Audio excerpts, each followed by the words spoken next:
Welcome to the Especially for Athletes podcast, where we explore essential principles that empower athletes to learn life's most valuable lessons through sports.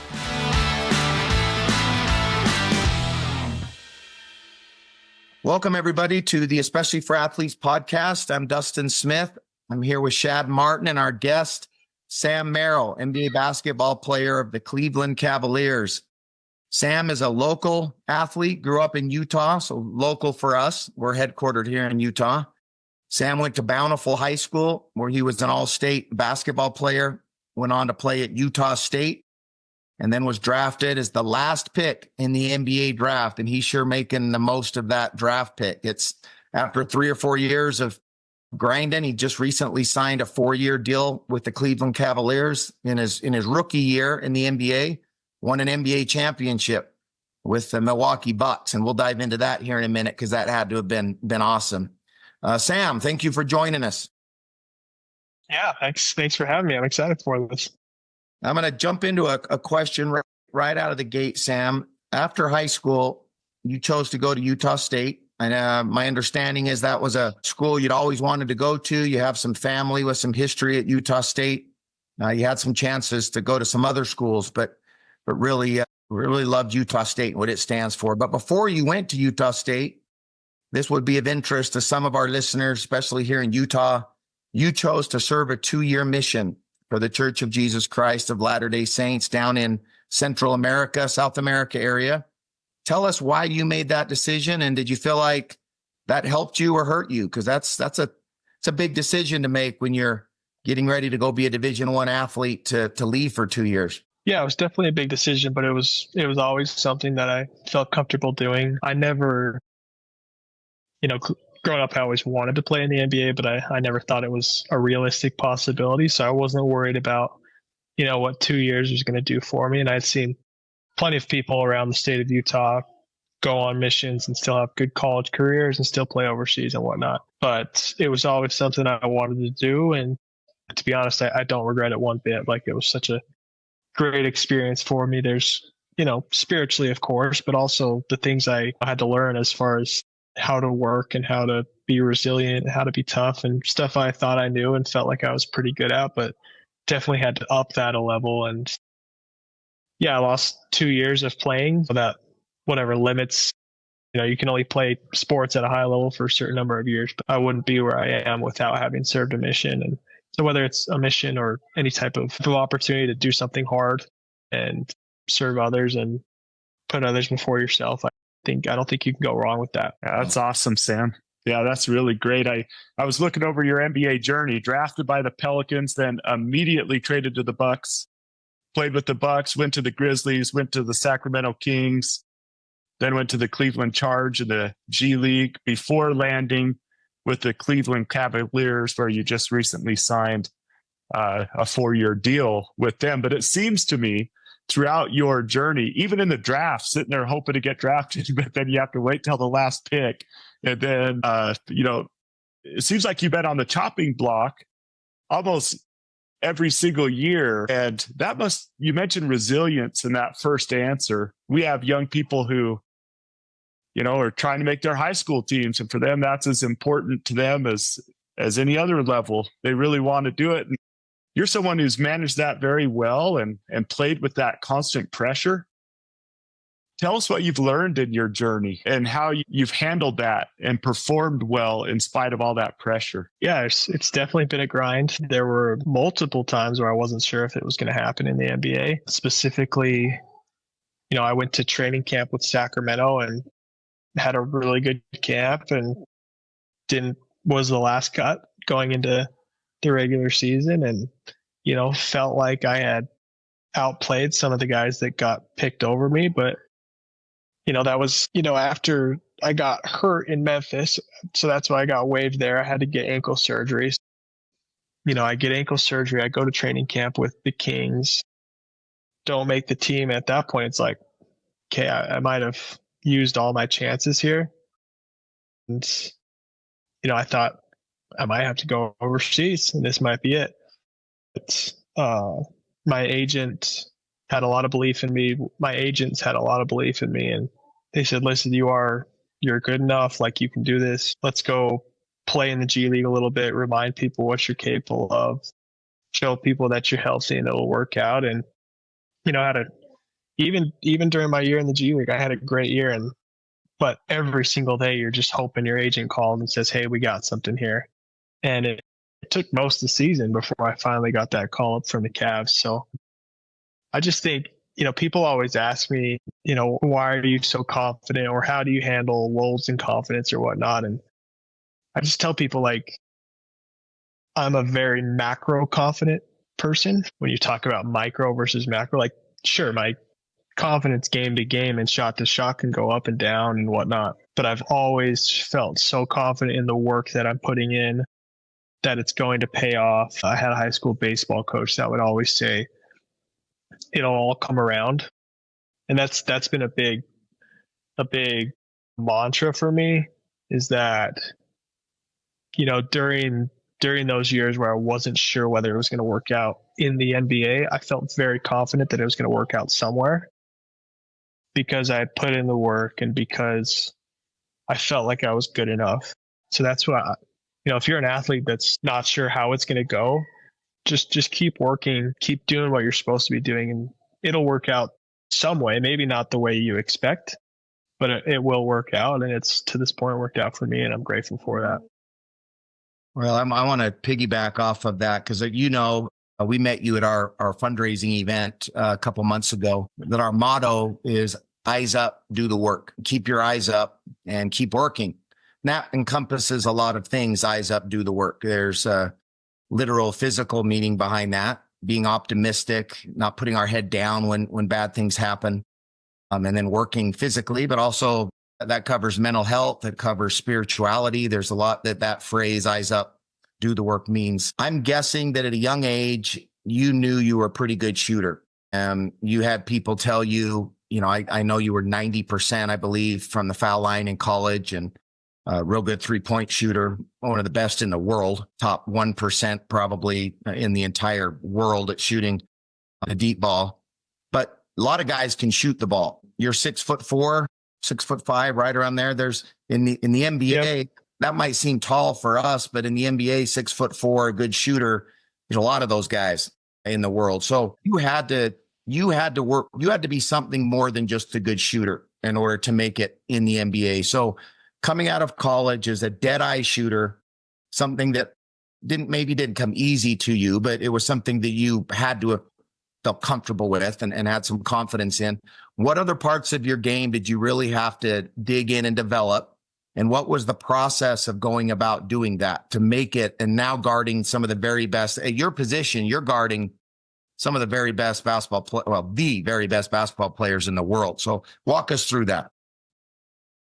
Yeah, I mean, I could always shoot the ball, but even in college, I think what brought interest to a lot of teams was the fact that I could handle the ball as well. I played a lot of point guard in college. I could shoot it, but I wasn't your typical Kyle Korver. I think teams thought I had that in me, but there was a little more to it, playing out of pick and roll and passing and whatnot. And to be honest, I've had to lean the other way because, like you said, there are a lot of great basketball players. Like, there are a lot of players overseas playing EuroLeague that are very capable of playing in the NBA, but sometimes it's fit really matters, but also, like, you got to do one thing really, really well if you're going to be a role player in the NBA. At least one thing really, really well. And so I had to lean more into I'm just going to be a shooter offensively, at least.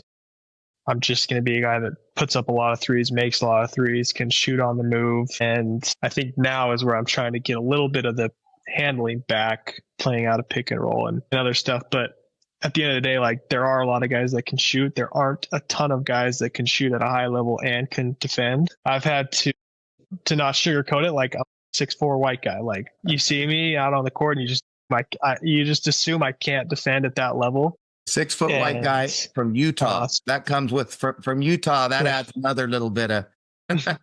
Yeah. So I think, even though I feel like I've really proven it the last couple of years, like, there's always going to be that, oh, we see that guy, let's go at that guy. But I think that's, you got to be able to play both ends, or just be so good at one end that it's that it doesn't matter. And I've always felt like I'm a capable defender, but I've had to get stronger to deal with the size of some of these guys. Again, I've always felt like I've had the lateral quickness, not top end, but good enough to stay in front of guys.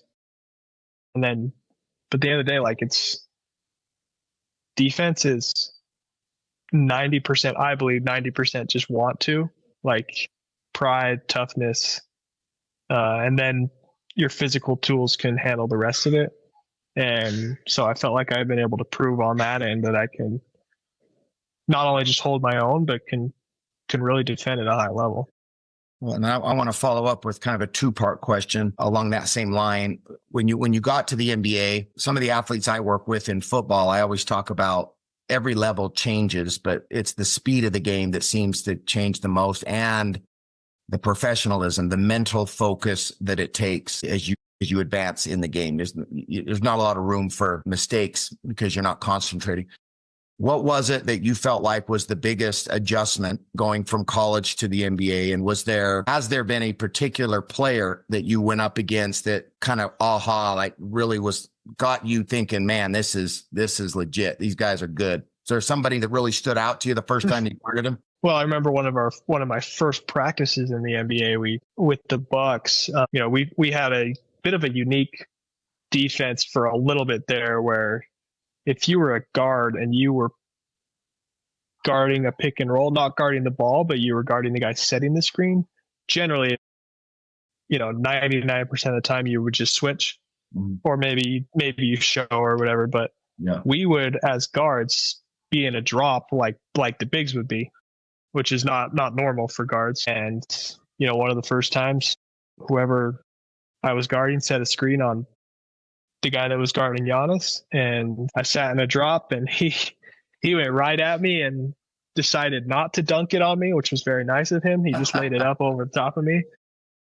But that was the moment where it was like, okay, like, this is a completely different level. But I think for me, and this is true with a lot of guys, like, you have to learn how to really take care of your body, because 82 games is a lot. And there's a lot of back-to-backs, and there's a lot of 3 games in 4 nights. And it feels like from October 15th till April 15th, you're basically just playing games. It's either game day, or it's the night before a game, or you've just played a game. Like, there's not a lot of like 2-3 day breaks where you can just chill. Yeah. So it's diet, but it's also getting in the weight room, getting your stretches, getting massages, Normatec, all that stuff, like, is so important. And I didn't start really playing until these last 2 years. So I think I'm even still learning how to best optimize that. But I've definitely tried to, develop some routines of how to make sure that when it's 7:30 and it's game time, like, my legs are ready to go. That's interesting to think about, being a professional athlete, you're still learning in your 5th and 6th year, the process now that you're playing more, going through all of that. Related to Dustin's question, I think that I love asking people just what they've learned about the price of being great at something. And as you look at your journey, if you could go back to Sam Merrill, sophomore at Bountiful High School, what is some advice you would give to a young person that maybe you've learned throughout your journey that you didn't know at the beginning of it about the price of being great at something? That's a great question. I mean, it's easy to sit back and say, yeah, I wish I had, maybe eaten a little better in college, or maybe spend a little more time in the weight room. Or it's easy to say, yeah, I wish I would have done couple extra workouts or whatnot. But, I feel like I've tried to optimize my talent and have put in the work.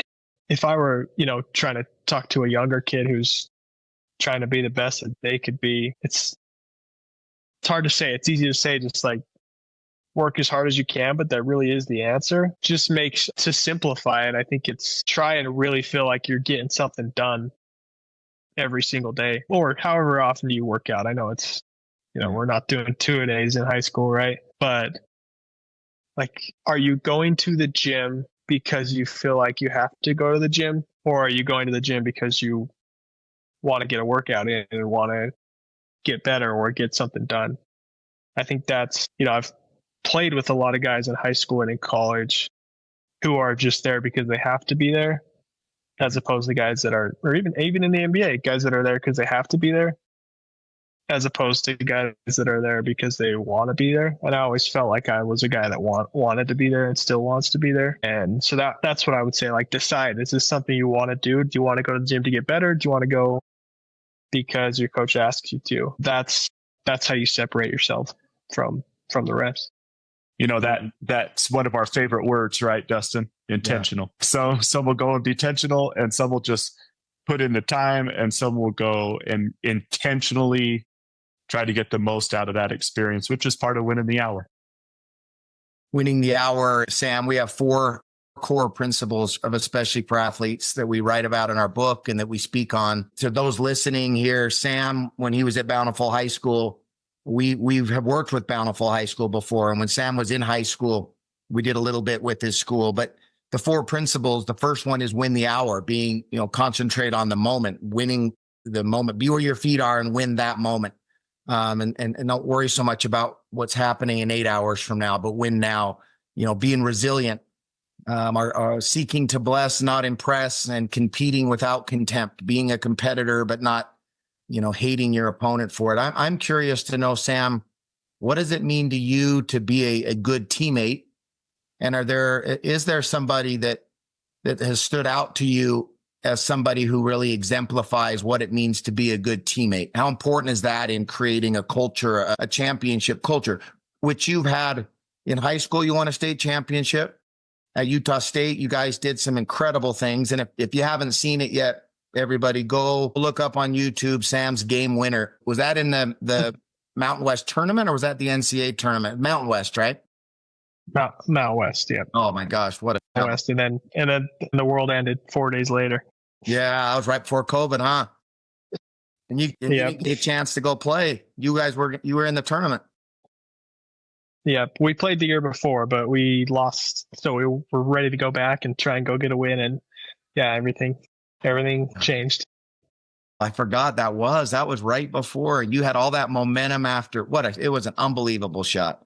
Anyway, and then you get to the NBA and you win a championship. So you know what championship cultures look like. How important is being a teammate and building that as a team? It's so important.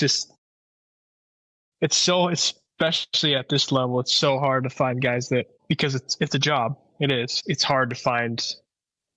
It's not hard to find guys that truly care about others, but it's hard to find a group of guys that all really care about each other. And I think we have that with this Cavs team. But I think being a good teammate is just really being as selfless as you can be. And it's not easy, right?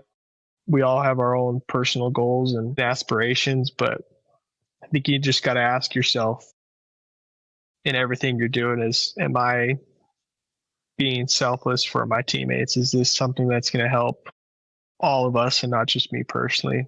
I've had a lot of, really good teammates. Drew Holiday, my rookie year, was an insanely good human. Just was one of those guys that really doesn't care about himself, but just wants to play and have fun with his teammates. And for my Utah people, I've spent now 3 years with Donovan Mitchell, and he's, one of my favorite dudes. Cares about everybody, communicates with guys, understands what role players may or may not be going through. How it's hard to be a superstar, but it's also really hard to be a role player too. And he understands that, and again, communicates and has fun with guys and doesn't try to be too cool, even though he has the freedom to do that type of stuff. If you wanted to. Exactly. So those are 2 guys that have really stood out to me. It's just really cool, Dustin, when you think of, because it doesn't matter how far down the line you go. There's the Donovan Mitchells on high school teams, and there's the role players on high school teams. And no matter what the team, what the sport, it's cool to hear people like that, the Drew Holidays, the Donovan Mitchells, that do exactly what we try to train athletes to do. And that is to use their spotlight, that extra attention that comes to them as an athlete, but even as the best athlete on a team, to lift and to help and to communicate and to include and value everyone on their team. So it's cool to hear that there's those that are out there that could be so different if they wanted to. And I'm sure there are those out there who are very accomplished that are totally different. But it's great when someone uses that spotlight to lift their own teammates and show appreciation toward those very necessary role players. So that's really cool to get that peek inside those guys, what they're like. Sam, how did you handle social media? You know, Shad just touched on the spotlight. That's really why we call this program, especially for athletes, that everybody should have their eyes up and do the work, but especially the athletes. And you're the perfect example of it. That's why it's so great to have you on. And hopefully we can do more with you in the future, is because your spotlight has gotten brighter and brighter. And right now, I mean, being a professional athlete, people all over the country, all over the world know who you are now. So what you say and what you do has a different impact on people. But at the high school level or the youth or college level, where that spotlight might be more centralized or focused in the community, social media adds a lot of pressure to athletes. In some cases, it makes that spotlight so bright that it fries kids. It's so bright they can't handle the heat being underneath it, and they ruin themselves. And other kids use it in a way that does unbelievable good and can set such a great example. But what would you tell a young kid who wants to be a good athlete, but also has access on his phone to social media? And was that something that you had to be careful with in your own life? Yeah, I've never been, I use social media. I've never been a big poster. Definitely am on it probably more than I should be. But, when I was in high school, we were just at the beginning stages. It's definitely not like it is now. And, being where I'm at now, there's a ton of pressure because it's so easy to say exactly what everyone is saying about you. And it's not going to be to that level in high school, obviously. But you can see some pretty nasty things, and you get some nasty DMs when you don't have a good game from gamblers and whatnot. Social media is so, it used to be just to post what's going on in your life and whatnot. And now it's so much more about me, and what can I get out of it, and how can I highlight myself and whatnot. And so I think my advice would just be like, it's okay to, if you do something great and someone posts about it, I think it's okay to repost that and whatnot. But is everything we do on social media just about highlighting ourselves and trying to show off? Or is there a certain level of trying to highlight others in my life, or trying to showcase things that are important to me, or just not posting all that much? Yeah, how about that? Just don't post. When I signed my contract, part of it was because I had a lot of texts and whatnot coming in, but I haven't really posted about it, just because obviously I have a ton of gratitude for the people that have helped me, but I'm hoping that I show that in my everyday life.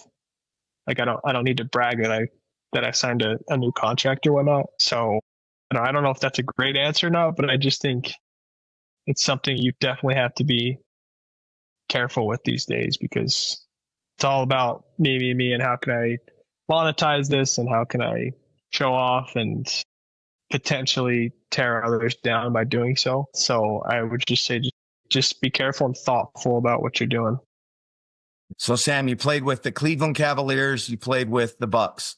So you played with probably one for sure Hall of Famer, possibly a second in Donovan Mitchell. If you've got Giannis coming down the lane or Donovan coming down the lane, it's just you back on a fast break. Which guy are you more nervous about posterizing you?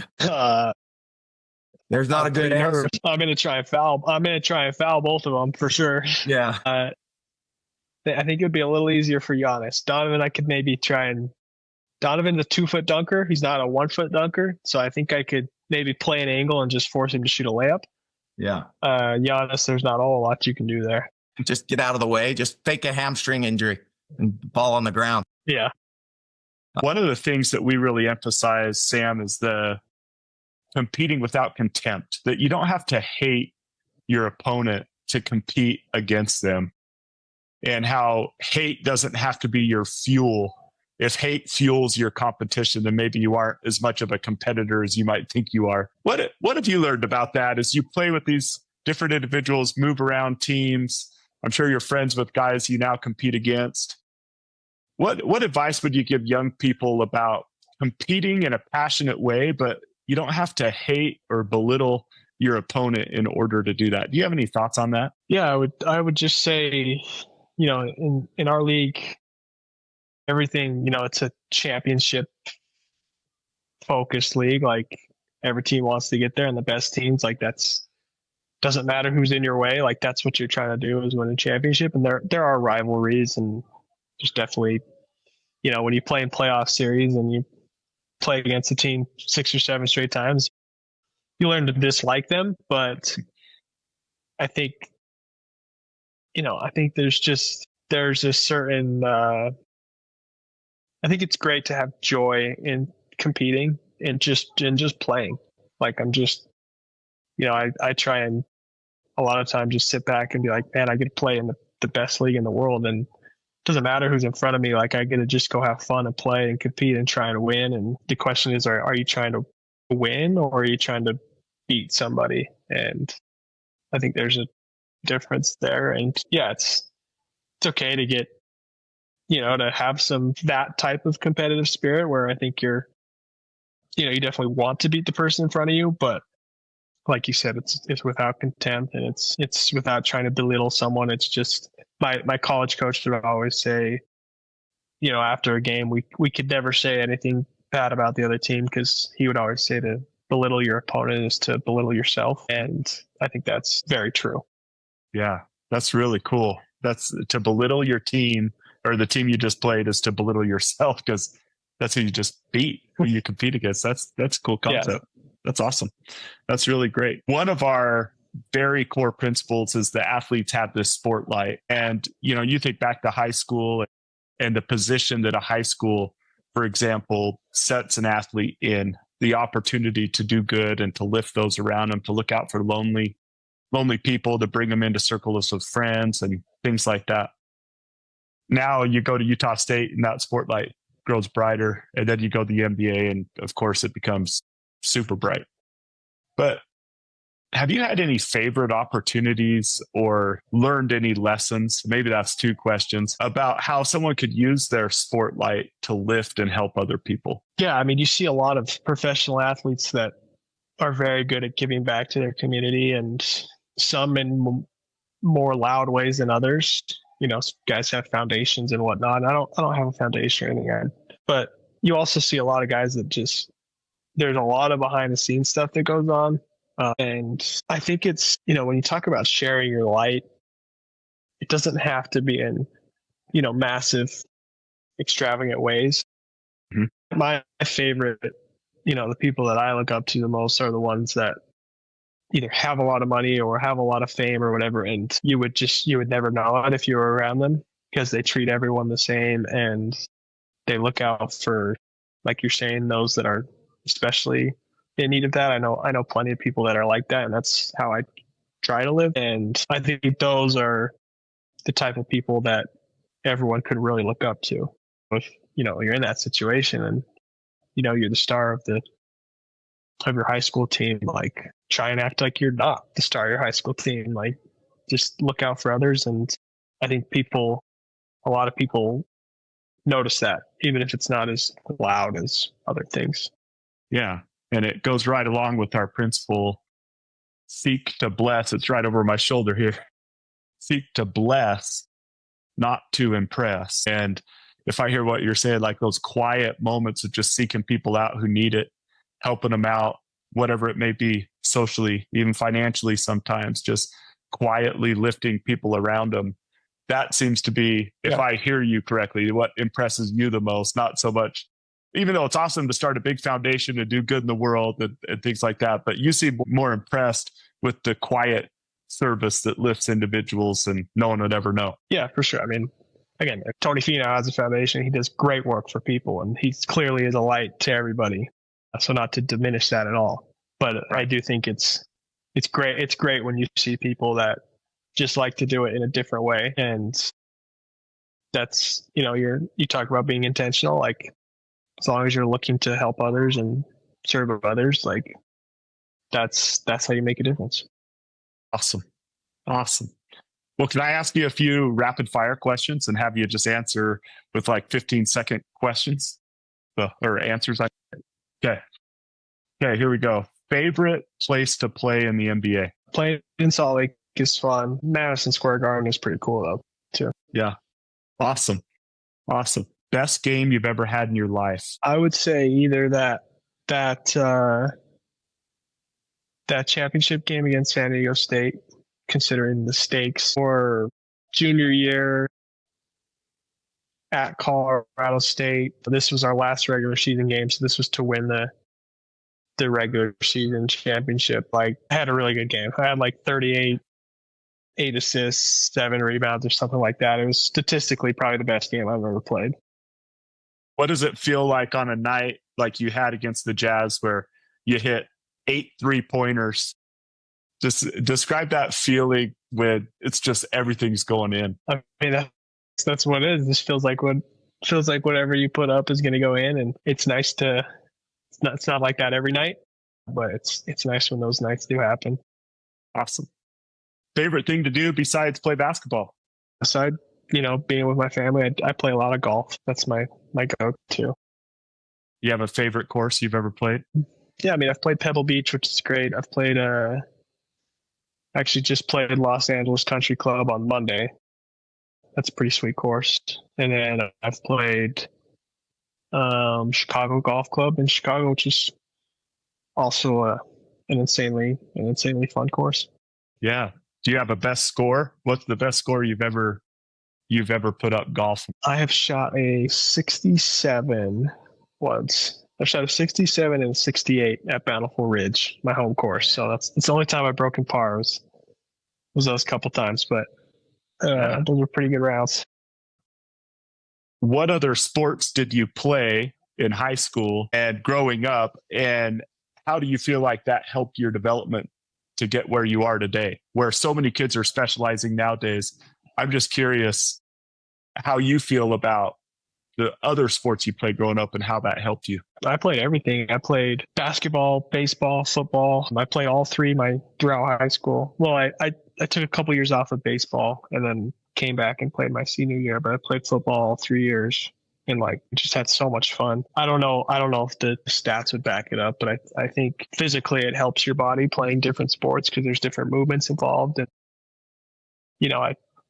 I've been able to stay pretty healthy, and I think I attribute some of that to, being able to move in different ways, but just learning how to be tough playing football, coming back and playing baseball when I hadn't played for 3-4 years, having to learn how to do that again was a great experience. And then especially in high school, spending time with your friends and you're always doing something and always at practices, those times were so fun, and I wouldn't trade those for anything. Coach that's had the biggest impact on your life. Why? So many, but I got to go with the great Larry Wall from Bountiful Football, legendary Bountiful Football coaches there for 30 plus years. And he was just teaching us all types of life lessons and the importance of, he did say winning the hour, but he would always say before you know it, this will be over. So taking advantage of the moment and making the most of it, and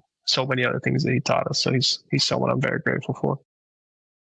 Kind of cool to think. So you're sitting there playing now in the biggest venues, on the biggest stage in the world, possibly with NBA basketball. And you still reflect back on some of what Coach Wall taught you on a football field in Bountiful. You still reflect on that stuff? Yep. Yeah, all the time. That's awesome.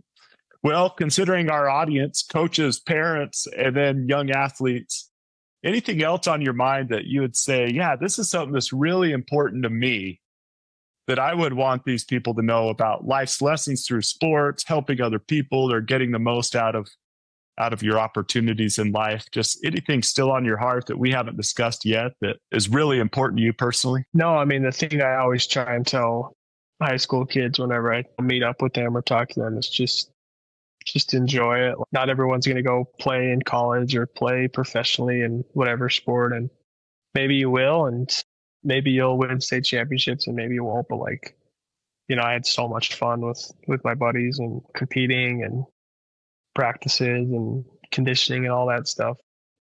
those times were so fun. And so just take advantage of those moments and have fun and enjoy it. And, I've obviously been blessed to still be playing a sport that I love, but that's not always the case. And I always talk to my high school buddies, and they're jealous that I still get to play, and they wish they could still play. Just make the most of those moments and have fun doing it. Awesome. Well, Sam, thank you so much for taking time with us today. It's been fun following your career, having you be local here, watching what you did at Utah State, and then having you arrive now with that local connection. Not only you, but Donovan Mitchell there, and just the Cavs seem to be a team that people still pay attention to here in the state because of you and Donovan and others that have gone there for the Jazz. It's just been so fun to watch your rise and to watch a good person who's put good things first to their life and to accomplish what you've accomplished. So congratulations. We're all cheering for you. And thank you so much for joining the Especially for Athletes podcast. For those who are listening to this, please like it and share it. And we appreciate you so much, Sam. Best of luck with your new contract moving forward with the new year. Hope you kill it. Appreciate it. Thanks for having me on. Thank you for joining the Especially for Athletes podcast. To learn more about Especially for Athletes organization, get a copy of our book, The Sportlight, or to bring our program to your team, school, business, or organization, visit us at especiallyforathletes.org.